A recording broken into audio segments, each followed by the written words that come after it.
Praise the Lord. Hallelujah. സ്തോത്രം സ്തോത്രം സ്തോത്രം സ്തോത്രം. കർത്താവിന്റെ അതിപരിശുദ്ധമായ തിരുനാമം ഈ അനുഗ്രഹിക്കപ്പെട്ട പ്രഭാതത്തിൽ വാഴ്ത്തപ്പെടുമാറാകട്ടെ. പ്രിയപ്പെട്ട ദൈവമക്കളെ, നമുക്ക് ഒരുമിച്ച് 2024 ജൂലൈ മാസം 12-ാം തീയതി വെള്ളിയാഴ്ച പ്രഭാതത്തിൽ കർത്താവിനെ ആരാധിക്കുവാൻ, കർത്താവിനെ സ്തുതിക്കുവാൻ നമ്മുടെ സ്വർഗീയ പിതാവ് നമുക്ക് ഒരുക്കി തന്നിരിക്കുന്ന നല്ല സമയത്തിനായിട്ട് നമുക്ക് നന്ദിയോടെ സ്തോത്രം ചെയ്യാം. കരങ്ങളെ ഉയർത്തി അല്പസമയം എല്ലാവരും കർത്താവിന് സ്തോത്രം പറഞ്ഞാട്ടെ. സ്തോത്രം സ്തോത്രം സ്തോത്രം സ്തോത്രം സ്തോത്രം സ്തോത്രം സ്തോത്രം. കഴിഞ്ഞ പകൽക്കാലം മുഴുവൻ നമ്മുടെ കർത്താവ് നമ്മളെ കാത്തുപരിപാലിച്ചില്ല. എത്ര ശ്രേഷ്ഠകരമായിട്ട്, എത്ര അത്ഭുതകരമായിട്ട് കഴിഞ്ഞ പകൽക്കാലം കർത്താവ് നമ്മളെ പരിപാലിച്ചു. അതിനായിട്ട് കർത്താവിന് സ്തോത്രം പറഞ്ഞ് നന്ദിയോടെ സ്തോത്രമപ്പ, നന്ദിയോടെ സ്തോത്രമപ്പ, നന്ദിയോടെ സ്തോത്രമപ്പ, നന്ദിയോടെ സ്തോത്രമപ്പ, നന്ദിയോടെ സ്തോത്രം. കഴിഞ്ഞ പൽക്കാലം വാഹനങ്ങളെ നിയന്ത്രിച്ചതിന് സ്തോത്രം, അനർത്ഥങ്ങളിൽ നിന്ന് വിടുവിച്ചതിന് സ്തോത്രം, രോഗദുഃഖങ്ങളിൽ നിന്ന് ഞങ്ങളെ വിടുവിച്ചതിന് സ്തോത്രം. ഞങ്ങളുടെ സകല ആവശ്യങ്ങളിലും അങ്ങ് കൂട്ടായിട്ടിരുന്നു, അങ്ങ് അത്ഭുതകരമായിട്ട് ഞങ്ങളെ നടത്തിയതിന് കർത്താവിന് നന്ദിയോടെ സ്തോത്രം ചെയ്യുന്നു. നന്ദിയോടെ സ്തോത്രം, നന്ദിയോടെ സ്തോത്രം, നന്ദിയോടെ സ്തോത്രം. കഴിഞ്ഞ രാത്രി നല്ല ഉറക്കം തന്നതിന് കർത്താവിന് സ്തോത്രം. സ്വസ്ഥമായി ഉറങ്ങുവാൻ കർത്താവ് ഞങ്ങളെ സഹായിച്ചല്ലോ. അങ്ങ് തന്ന ഉറക്കത്തിനായിട്ട് സ്തോത്രം സ്തോത്രം സ്തോത്രം സ്തോത്രം സ്തോത്രം. ആരോഗ്യത്തോടെ സൗഖ്യത്തോടെ ഈ പ്രഭാതത്തിൽ എഴുന്നേൽപ്പിച്ചതിനായിട്ട് സ്തോത്രം സ്തോത്രം സ്തോത്രം സ്തോത്രം സ്തോത്രം സ്തോത്രം സ്തോത്രം. ഈ പകൽക്കാലം ക്രിസ്തുയേശുവിൽ ഞങ്ങളെ ജയോത്സവമായി നടത്തുന്ന ദൈവത്തിന്റെ വിശ്വസ്തതയ്ക്കായിട്ട് സ്തോത്രം സ്തോത്രം സ്തോത്രം സ്തോത്രം സ്തോത്രം സ്തോത്രം സ്തോത്രം സ്തോത്രം സ്തോത്രം. കർത്താവേ, ഞങ്ങളങ്ങയെ സ്തുതിക്കുന്നു, ഞങ്ങളങ്ങയെ ആരാധിക്കുന്നു, ഞങ്ങളങ്ങയെ സ്തുതിക്കുന്നു, ഞങ്ങളങ്ങയെ ആരാധിക്കുന്നു. അങ്ങ് ഞങ്ങൾക്ക് തന്ന ആരോഗ്യത്തിനായിട്ട് സ്തോത്രം, അങ്ങ് ഞങ്ങൾക്ക് തന്ന ആയുസ്സിനായിട്ട് സ്തോത്രം, അങ്ങ് ഞങ്ങൾക്ക് തന്ന സമാധാനത്തിനായിട്ട് സ്തോത്രം, അങ്ങ് ഞങ്ങൾക്ക് തന്ന സ്വസ്ഥതയ്ക്കായിട്ട് സ്തോത്രം, അങ്ങ് തന്ന സകല നന്മകൾക്കായിട്ടും നന്ദിയോടെ സ്തോത്രം. കർത്താവേ, ഞങ്ങളോട് തോന്നിയ ഞങ്ങളുടെ കരുണയ്ക്കായിട്ട് സ്തോത്രം, ഞങ്ങളോട് തോന്നിയ ഞങ്ങളുടെ ദയയ്ക്കായിട്ട് സ്തോത്രം, ഞങ്ങളോട് തോന്നിയ മനസ്സലിവിനായിട്ട് സ്തോത്രം. ഓരോ ദിവസവും ഞങ്ങളെ അത്ഭുതമായി നടത്തിക്കൊണ്ടിരിക്കുന്നു അങ്ങയുടെ വൻ കൃപയ്ക്കായിട്ട് സ്തോത്രം ചെയ്യുന്നു. ആമേൻ. സങ്കീർത്തനം 16-ാം സങ്കീർത്തനത്തിന്റെ 2-ാം ഭാഗത്ത് ഇങ്ങനെ പറഞ്ഞു, ഞാൻ യഹോവയോട് പറഞ്ഞത് അങ്ങെന്റെ കർത്താവാകുന്നു, അങ്ങൊഴികെ എനിക്കൊരു നന്മയുമില്ല. എന്ന് എത്ര പേർക്ക് കൈ ഉയർത്തി പറയാൻ പറ്റും? യേശുവേ, അങ്ങാ എന്റെ കർത്താവ്, യേശുവേ, അങ്ങാ എന്റെ കർത്താവ്, അങ്ങൊഴികെ എനിക്ക് ഒരു നന്മയുമില്ല.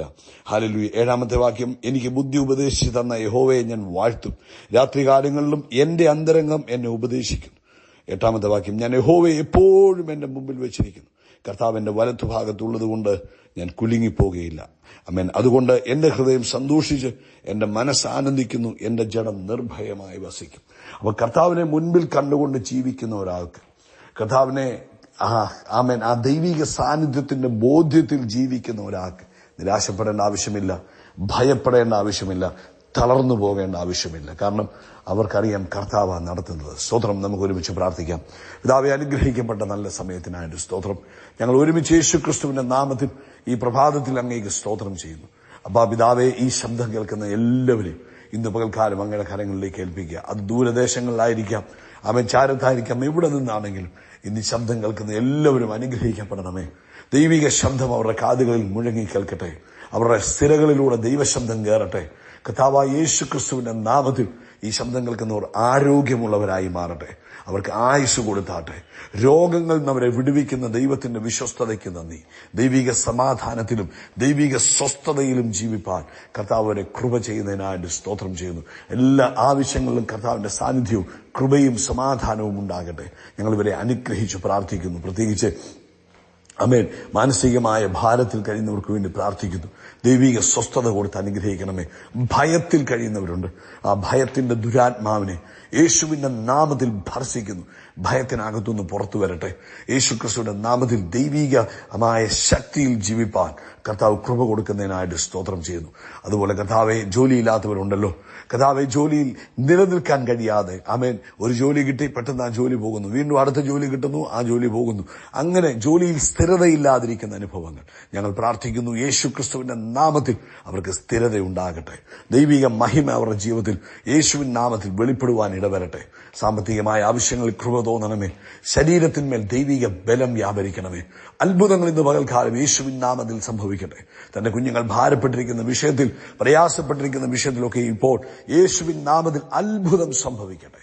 ഇത് മിഡിൽ ഈസ്റ്റിൽ നടക്കുന്ന സഭാരാധനയെ അനുഗ്രഹിക്കണം. പ്രത്യേകിച്ച് നമ്മുടെ ആരാധനയിൽ വലിയ മഹിമ വെളിപ്പെടുന്നതിന്, അസാധാരണ കാര്യങ്ങൾ ഇന്ന് കർത്താവ് ചെയ്യുന്നതിന് കർത്താവിന് സ്തോത്രം. പ്രാർത്ഥന കേട്ടതിനായിട്ട് നന്ദി. സകല മഹത്വവും പുകഴ്ച അപ്പയ്ക്ക്. എല്ലാം ഞങ്ങൾക്ക് വേണ്ടി ജീവൻ നൽകിയ നസ്രയനായ യേശു ക്രിസ്തുവിൻ നാമത്തിൽ തന്നെ ആമേൻ, ആമേൻ, ആമേൻ. കർത്താവ് അനുഗ്രഹിക്കട്ടെ. തുടർന്ന് നമ്മൾ ദൈവവചനം കേൾക്കാൻ പോവുകയാണ്. എബ്രായ ലേഖനം അതിന്റെ 12-ാം അധ്യായം 15-ാമത്തെ വാക്യമാണ് പരിശുദ്ധാത്മാവിൽ ഓർപ്പിക്കുന്നത്.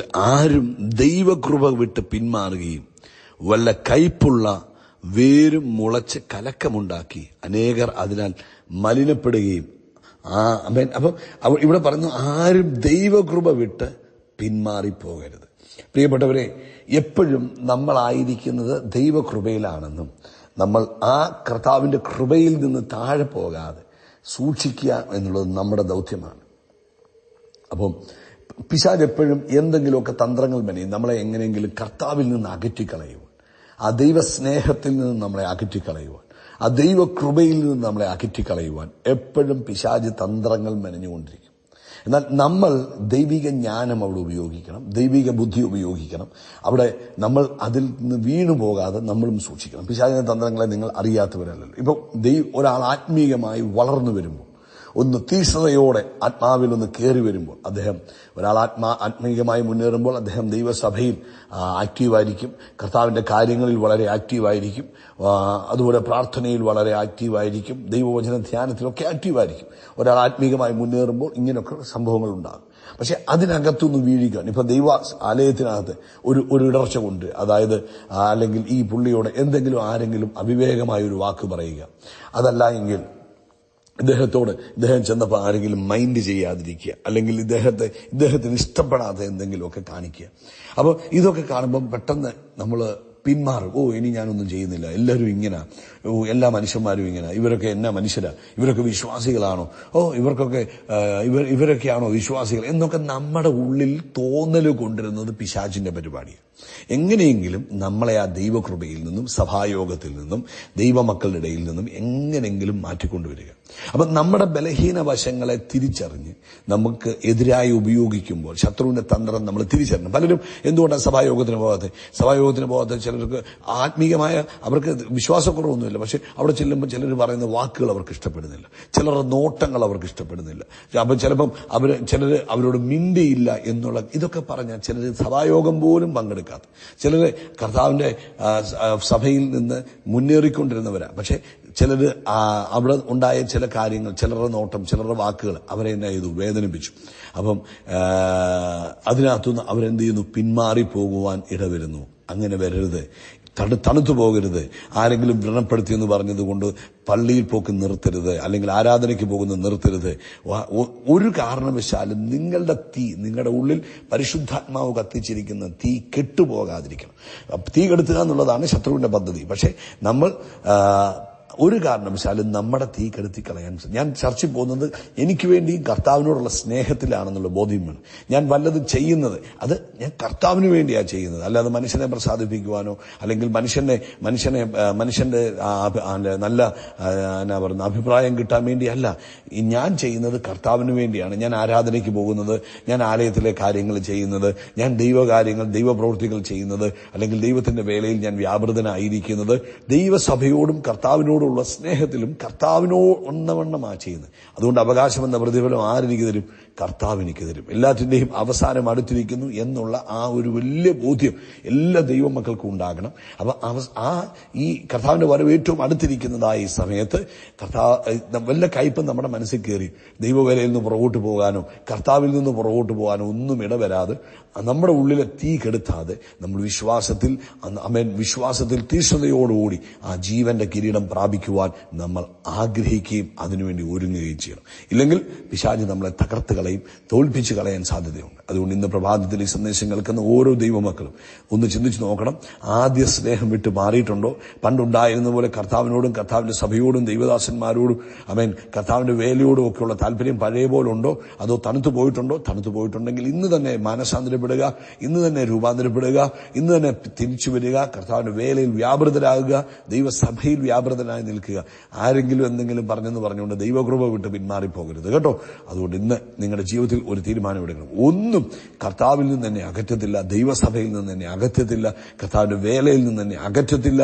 എന്നെ ഏൽപ്പിച്ചിരിക്കുന്നത് ഞാൻ ചെയ്യും, അത് ഞാൻ കർത്താവിനാ ചെയ്യുന്നത്. അവകാശമെന്ന പ്രതിഫലം കർത്താവ് എനിക്ക് തരും കേട്ടോ. പ്രാർത്ഥിക്കാം. പിതാവേ, എവിടെയെങ്കിലും പിന്മാറി നിൽക്കുന്നവർ ഇന്ന് ഈ ശബ്ദം കേട്ടിട്ടുണ്ടെങ്കിൽ മടങ്ങി വരട്ടെ യേശുവിൻ നാമത്തിൽ. അവർ മുന്നേറട്ടെ യേശുവിൻ നാമത്തിൽ. അവർ കർത്താവിന്റെ വേലയിൽ വീണ്ടും വ്യാപൃതരായി തീരട്ടെ. ഞാൻ ഇവരെ ബ്ലസ് ചെയ്യുന്നു ക്രിസ്തു യേശുവിൻ നാമത്തിൽ തന്നെ. ആമേൻ, ആമേൻ, ആമേൻ, ആമേൻ. യേശു ക്രിസ്തുവിൻ നാമത്തിൽ അത്ഭുതങ്ങൾ നടക്കും, അടയാളങ്ങൾ നടക്കും, വീരപ്രവൃത്തികൾ നടക്കും. നമ്മളൊരു അത്ഭുതമായി മാറും. ഇന്നത്തെ മീറ്റിംഗ് രാവിലെ 8:15 ഇന്ത്യൻ സമയം ആരംഭിക്കുന്നത്. എല്ലാവരും പങ്കെടുക്കുക. God bless you.